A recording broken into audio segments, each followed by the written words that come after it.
System भी होता है। मतलब बच्चे का संपूर्ण विकास, संपूर्ण पोषण कहना चाहिए प्लेसेंटा से होता है। लेकिन कहना चाहिए मैमल्स में एक और खासियत होती है, फीमेल के यूटेरस में एक और खासियत होती है, यहाँ पर 3 अतिरिक्त लेयर पाई जाती है, 3 या 4।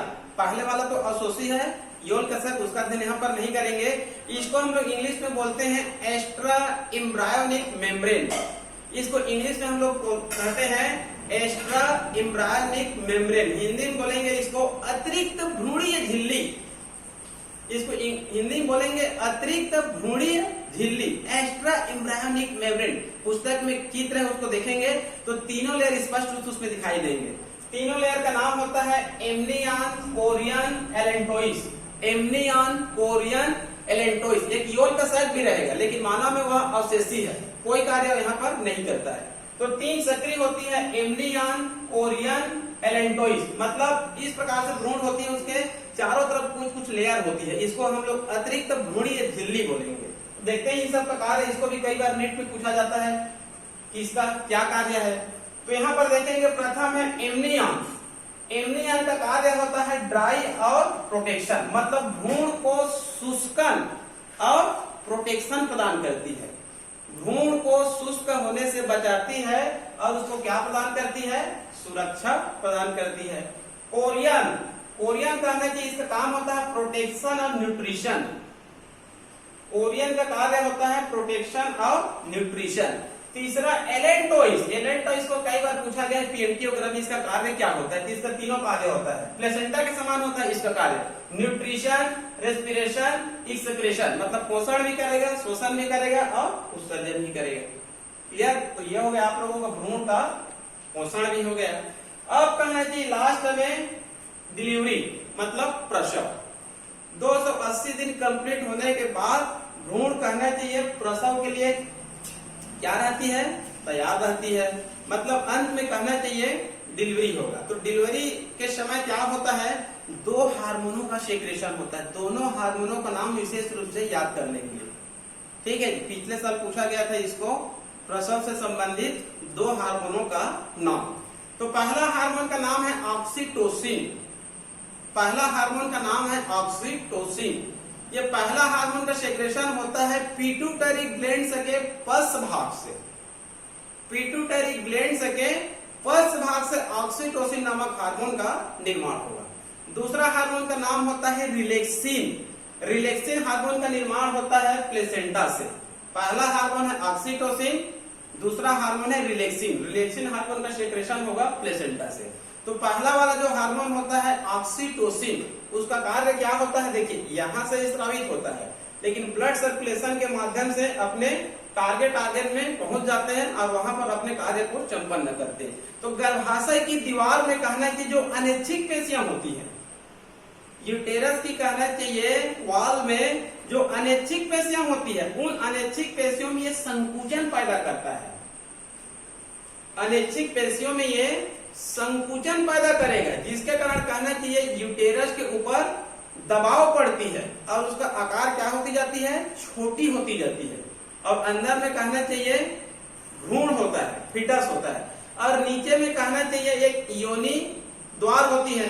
तो वहां पर कहना चाहिए जो रिलैक्सिन हार्मोन होता है वो प्यूबिस सिम्फाइसिस के मार्ग को, प्यूबिस मतलब एक प्रकार से बोन से रिलेटेड है, प्यूबिस सिम्फाइसिस को कहना चाहिए चौड़ी कर देती है, और योनि मार्ग को कहना चाहिए चौड़ी प्लस ढीली कर देती है, जिसके कारण कहना चाहिए आसानी से प्रसव हो जाती है। तो ऑक्सीटोसिन और रिलैक्सिन। क्लियर? अब कहना चाहिए जो भ्रूण है, चाइल्ड है, उसका प्रसव भी हो गया। तो आगे चैप्टर में रहता है ग्रोथ, मतलब वृद्धि, मतलब चाइल्ड का विकास कैसे होता है। तो इस चैप्टर में यहीं तक दिया गया है। तो अब इसको मैं अच्छे से और एक चित्र के माध्यम से बताता हूं ताकि आसानी से ये समझ में आ जाए। इतने तो पॉइंट को याद रख लेंगे, लगभग ये पूरी तरह से कहना चाहिए याद भी हो गया।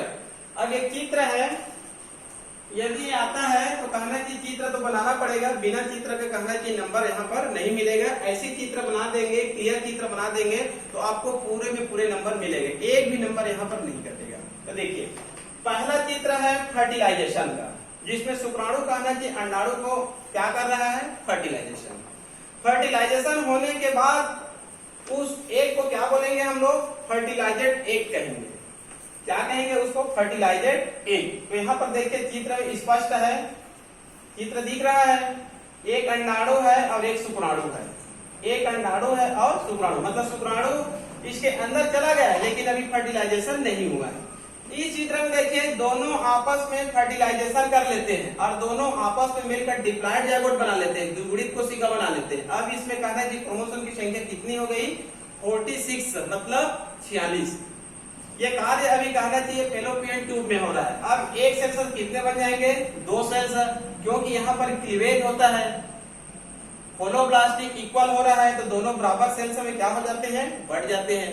प्रारंभ में इसमें कहना चाहिए पोलर बॉडी भी रहेगा, क्या रहेगा, पोलर बॉडी भी रहेगा, लेकिन पोलर बॉडी आगे चलकर डेथ हो जाती है, उसका कोई कार्य यहाँ पर आगे नहीं होता है, केवल प्रारंभ में वो दिखाई देता है, फिर तुरंत क्या हो जाती है, वो डेथ हो जाती है। तो यहाँ पर कहना चाहिए 2 सेल्स बन गया, क्योंकि होलोब्लास्टिक इक्वल नामक क्लीवेज हुआ है। उसके बाद 4 सेल्स बन जाती है, उसके बाद 8 सेल्स बन जाती है, उसके पश्चात 16 सेल्स बन जाती है। जैसे ही 16 सेल्स बनती है, इसको हम लोग मोरूला स्टेज बोलेंगे, मलबेरी के फल के समान दिखाई देता है।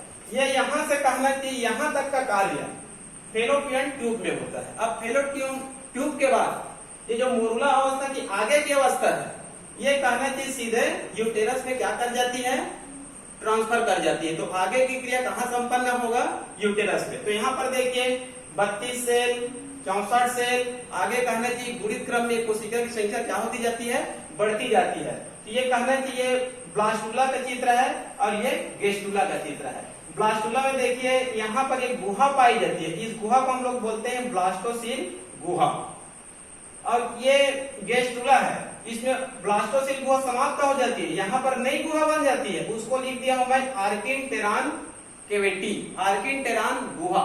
ये आहार नाल एवं अन्य रचनाओं को क्या करेगा, निर्माण करेगा। यहाँ पर एक और बनती है, इसको बोलते हैं ब्लास्टोपोर, और याद रखेंगे यहीं पर 2 सेल्स बनेंगे, आउटर वाले को बोलेंगे ओसीएन और अंदर वाले को बोलेंगे आईसीएन। यह हो गया इनर सेल मास जो आगे चलकर भ्रूण का निर्माण करेगा, और यह हो गया ओसीएन आउटर सेल मास, इसको ट्रोफोब्लास्ट सेल बोलते हैं। ये भ्रूण निर्माण में भाग नहीं लेगा, लेकिन भ्रूण को कहना चाहिए न्यूट्रिशन और प्रोटेक्शन प्रदान करेगा। क्लियर, ये कार्पस ल्यूटियम की विलुप्तीकरण को भी रोकता है। उसके बाद कहना चाहिए हो गया गेस्टुला। गेस्टुला के बाद कहना चाहिए 3 लेयर का निर्माण होगा, एक्टोडर्म, मेसोडर्म, इंडोडर्म। इन तीनों लेयर से शरीर के संपूर्ण ऑर्गनों का एक के बाद कहना चाहिए निर्माण होता जाएगा। उसको जस्ट अभी आप लोग को मैं बताया था, उसको देख लेंगे टेबल में कि एक्टोडर्म, मेसोडर्म, इंडोडर्म कौन कौन से ऑर्गन का निर्माण करता है। उसके बाद कहना चाहिए गेस्टुला के अंतिम समय से, मतलब 1 माह से लेकर 9 माह तक में संपूर्ण भ्रूण का क्या होगा, निर्माण होगा। तो इसको मैं यहाँ पर चित्र में बता दिया हूँ, उसको लिख दिया हूँ फॉर्मेशन ऑफ एम्ब्रियो, भ्रूण का निर्माण। ठीक है, तो यहाँ पर धीरे धीरे आकार इसमें चेंजेस होते जाएंगे। देखिए चित्र को, धीरे धीरे कहना चाहिए चित्र में लगातार परिवर्तन हो रहा है, और अंत में कहना चाहिए 9 माह कंप्लीट हो जाता है, 280 दिन कंप्लीट हो जाता है।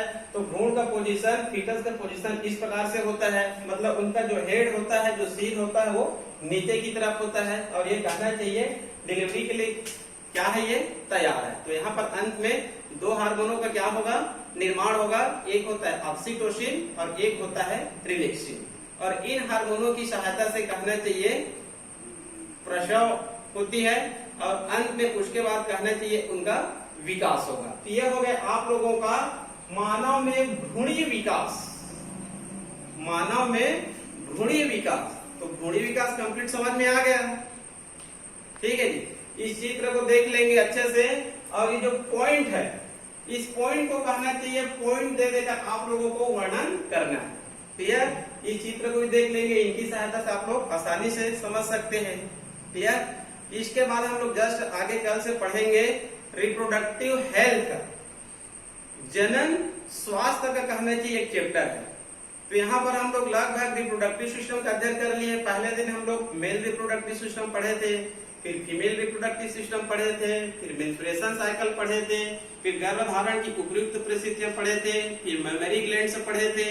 उसके बाद गेमेटोजेनेसिस के अंतर्गत स्पर्मेटोजेनेसिस पढ़े थे, फिर oogenesis पढ़े थे, फिर क्लासिफिकेशन ऑफ ओहा पढ़े थे, ठीक है। उसके बाद फर्टिलाइजेशन पढ़े थे और फर्टिलाइजेशन के बाद भ्रूणीय विकास पढ़े। तो इस प्रकार से हमारा ह्यूमन रिप्रोडक्टिव मानव जनन का चैप्टर लगभग पूरी तरह से समाप्त हो गया है। अगले दिन हम लोग पढ़ेंगे रिप्रोडक्टिव हेल्थ, जनन स्वास्थ्य। क्लियर? तो आज का यहीं पर समाप्त करते हैं, ठीक है जी।